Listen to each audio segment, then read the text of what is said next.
Our first speaker is KerryAnn O'Meara. Kerry is a professor of higher education at the University of Maryland, College Park. And her fun fact, and try and picture it as she's speaking, or maybe not, but she used to be a clown at children's birthday parties. Even did a magic show with an invisible dog and balloon animals. So she'll enlighten her with her research on tenure and promotion. Great. Good morning, and thank you for the opportunity to join this conversation. So as you would imagine, social scientists have studied faculty motivation for different kinds of work and found that there are a number of factors that predict faculty behavior, typically balanced between intrinsic and extrinsic. But one way to think about this is what's in our inboxes right now, and what do we actually want to get to versus we dread getting to, right?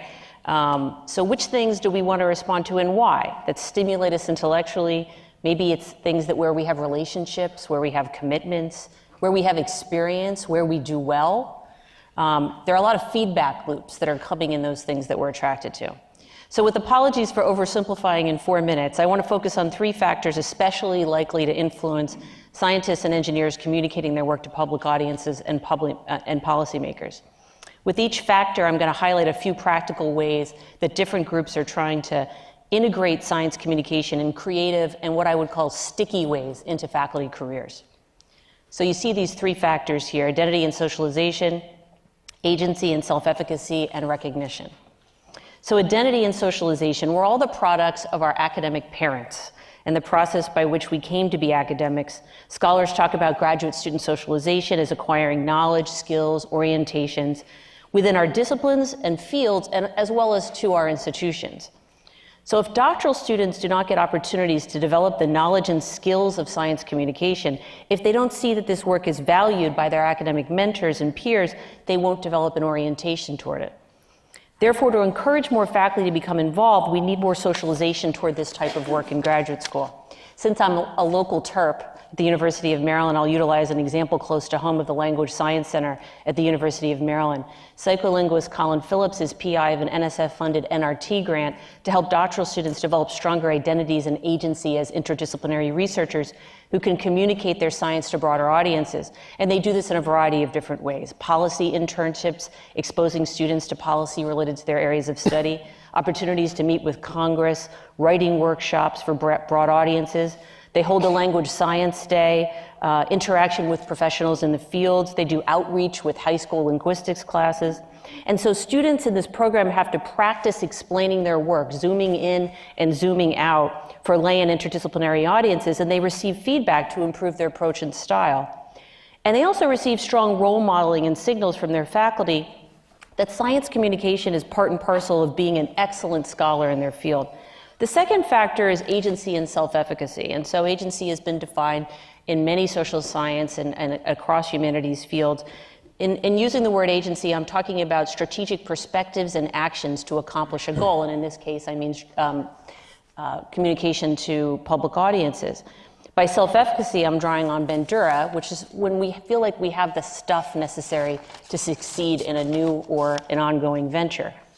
So despite many innovations in graduate education, and there are many funded by federal agencies and foundations, most faculty today are trained to study very specific phenomena and then communicate that through presentations and journal articles, not through blogs, op-eds, NPR interviews, and local interviews or social media posts. So many associations are doing the work of increasing faculty agency and self-efficacy in these areas. So for example, the National Academies, Communicating Science Workshops, Association for Women, Alan Alda Center. One that I particularly am a new fan of is the Op-Ed Project, a leadership program around media developed with the mission of trying to change who narrates history and interprets findings. And they're trying to change the culture that says some people's voices are not valued, who's invited to the research panel to write an op-ed, who gets to get on NPR to weigh in. And they've been very successful at bringing in new voices to public conversations. And the third and last factor is recognition, promotion and tenure, as well as the other ways that we value academics. And I like to think of reward systems as more regard systems, because they're about much more than promotion and tenure.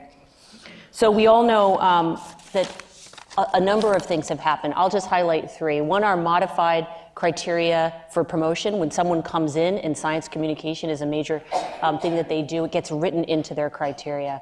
from the very beginning that this is something that they will be evaluated with in terms of how their impact will be evaluated, the peer review process, the products of their scholarship.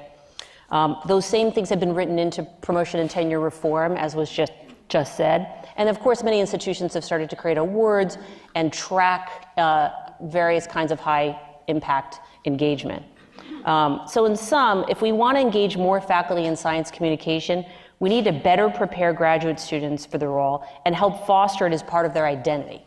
We need to enhance faculty agency, so faculty feel that they can be successful and recognize excellent work through formal valuing systems in our institutions.